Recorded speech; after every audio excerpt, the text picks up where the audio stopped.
انسان کا جب علم بگڑتا ہے تو وہ اندھا ہو جاتا ہے۔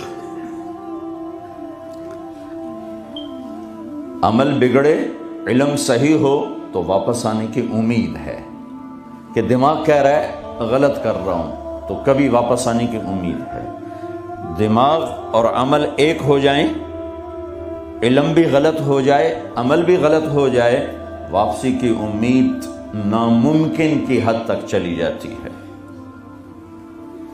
میرے آپ کے پاس اتنا علم نہیں ہے کہ ہم خود اپنی زندگی کے راستے طے کر سکیں، منزل طے کر سکیں اور اپنے مقصد کو جان سکیں، پہچان سکیں۔